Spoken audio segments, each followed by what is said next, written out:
हरे कृष्णा, राधे राधे। श्री बांके बिहारी जी के चमत्कार। आज तृतीय श्रृंखला। प्रसंग आंखें तो खोलो।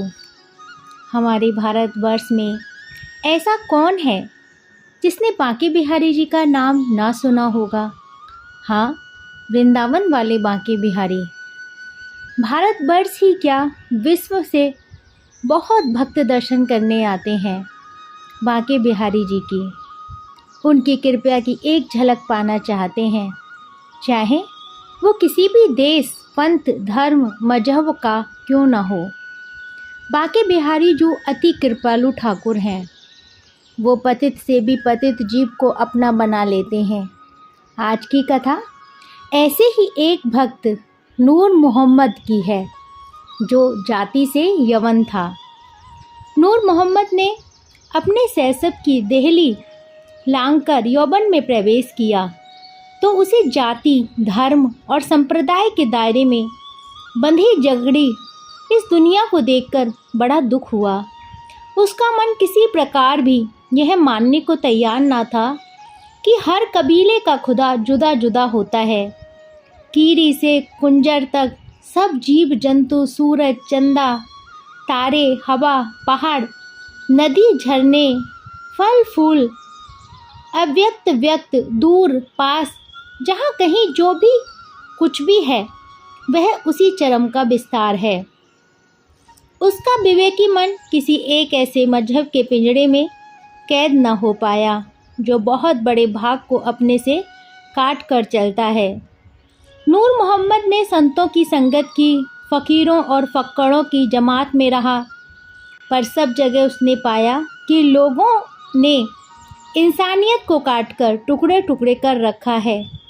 उसके बेचैन मन को कहीं भी विश्राम नहीं मिला, तो वह घूमता घूमता वृंदावन में चला आया।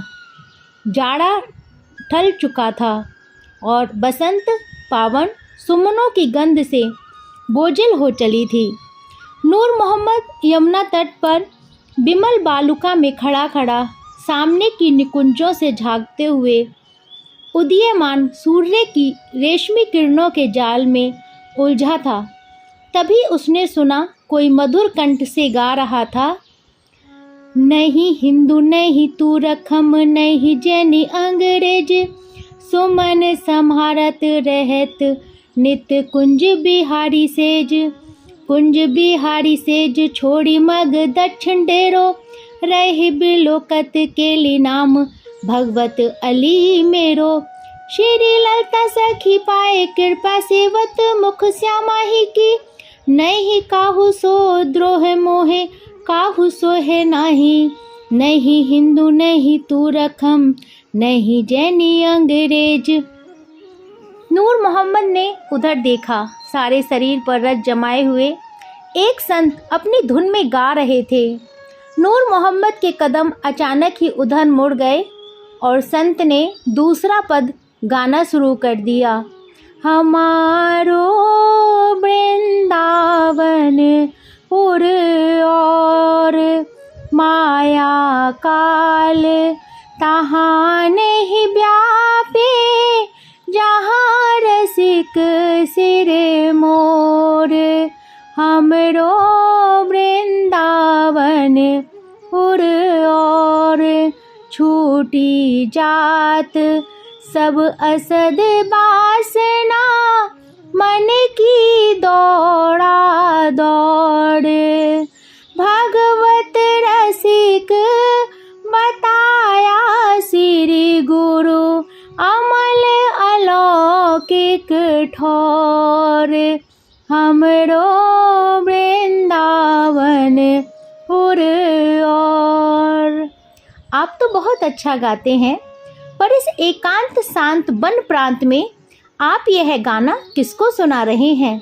नूर मोहम्मद ने सामने पहुंचकर पूछा। संत ने कहा, अपने श्याम श्यामा को। अपने यानी कि केवल आपके ही हैं वे श्याम श्यामा? नूर ने पूछा। संत ने उत्तर दिया, प्रत्येक उसके हैं वे जो स्वामी जी के स्वरूप हो गए हैं। स्वामी जी का क्या स्वरूप है? स्वामी जी का स्वरूप है प्रेम का, और उस विशुद्ध प्रेम का जिसमें लोक की सभी पहचानें मिट जाती हैं। सभी पहचानें, हाँ, जाति, वर्ण, भाषा, संस्कार, पुण्य पाप, जो कुछ भी संसार में मंगल या अमंगल के नाम से जाना जाता है, उस सबसे परे है वह प्रेम का देश। और उस प्रेम देश के एकमात्र नरेश हैं श्री स्वामी हरदास जी महाराज। स्वामी हरदास जी का नाम तो मैंने सुना है। महान सम्राट अकबर भी उनके दर्शन करके कृतार्थ हो गया था। वही हैं श्री हरदास जी महाराज। उनके प्रेम देश में वही पहुंच सकता है जो उनका हो गया है।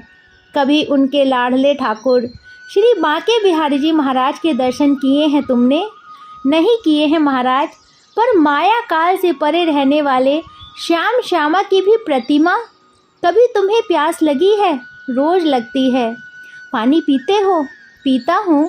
तृप्ति मिलती है? मिलती है महाराज। तृप्ति की कोई प्रतिमा है क्या? नहीं महाराज। फिर पानी क्या है? पानी तृप्ति की प्रतिमा है। रस से तृप्ति मिलती है। तृप्ति और रस दोनों एक हैं। यह अनुभव का विषय है, बहस का नहीं है। जाओ आज श्री बिहारी जी महाराज के दर्शन करो। प्रेम स्वरूप होकर स्वामी जी की नज़र से नज़र मिलाकर नूर मोहब्बत संत की आज्ञानुसार मंदिर की ओर चल पड़ा। जब नूर मोहम्मद बिहारी जी के मंदिर में प्रवेश करने लगा तो उसे रोक दिया गया। द्वारपालों ने यवनों को मंदिर में प्रवेश करने देने की अनुमति नहीं है, पर मैं तो अपनी लौकिक पहचान मिटा चुका हूँ। मैं प्रेम स्वरूप हूँ और स्वामी जी का अनुगत हूँ। मुझ में दर्शन करने की पात्रता है, ऐसा ही मुझे बताया था आज उन संत ने। वे मुझे यमुना किनारे मिले थे। नूर मोहम्मद ने बहुत कहा, पर किसी ने उसकी एक न सुनी और वह मंदिर न जा सका। वह मंदिर के पिछवाड़े जाकर बैठ गया। ना उसे भूख की चिंता, ना प्यास की। उसके होठों से बस एक ही शब्द की निरंतर आवृत्ति हो रही थी, बिहारी जी, बिहारी जी, बिहारी जी, बिहारी जी। रात को बिहारी जी की शयन भोग आरती हो गई। दर्शनार्थी अपने अपने घर चले गए। मंदिर भी बंद हो गया। चारों ओर सन्नाटा छा गया, किंतु नूर मोहम्मद बिहारी जी रटता ही रहा। आवाज़ कहीं अंदर से आकर बाहर बिखर रही थी। ज्यों-ज्यों रात बीतती जाती त्यों तो उसके हृदय में संगीत की धुनें अमृत घोलने लगीं। प्रिया प्रियतम के रस विलास के दिव्य स्वर उनके कानों में गूंज रहे थे। तभी उसने अपने चिबुक पर किन्हीं सुकुमार हाथों का पावन स्पर्श महसूस किया। कोई किशोर उसकी ठोड़ी पकड़कर कह रहा था, लो बिहारी जी का प्रसाद पालो, उन्होंने तुम्हारे लिए भिजवाया है। नूर ने कहा बिना आंखें खोले, हाँ, पहले तो मुझे द्वारपालों द्वारा अंदर जाने से रुकवा दिया और अब प्रसाद भिजवाया है। मैं जब तक उनका दीदार न कर लूँगा तब तक पानी की एक बूंद भी नहीं लूँगा। किशोर ने इतना सुनकर उसके गले में बाहें डाल दी और कहा, आंखें तो खोलो, कि आंखें बंद किए किए ही दीदार करोगे क्या? नूर ने आंखें खोली तो क्या देखा? गौर श्याम आभा से अभिमंडित एक कमनीय किशोर उसके सामने खड़ा खड़ा मुस्कुरा रहा है। दूध भात से भरी चांदी की कटोरी नूर के हाथों में रख दी और अपनी मुस्कुराहट के प्रकाश में विलीन हो गया। दूसरे दिन से नूर को किसी ने नहीं देखा, पर नियमित यमुना स्नान करने वाले भक्तों का कहना है कि कभी कभी अब भी उसकी आवाज़ यमुना की तरंगों पर तैरती सुनी जाती है। वह अक्सर भाव विभोर होकर गाया करता है, हमारो वृंदावन और माया काल तहाँ नहीं व्यापे, जहाँ रसिक सिर मोर, हमरो वृंदावन और। ऐसे हमारे बांके बिहारी जी ने नूर मोहब्बत पर अपनी कृपा बरसाई और उसको दर्शन प्राप्त हुआ। ऐसे हैं हमारे बांके बिहारी। हरे कृष्णा, राधे राधे।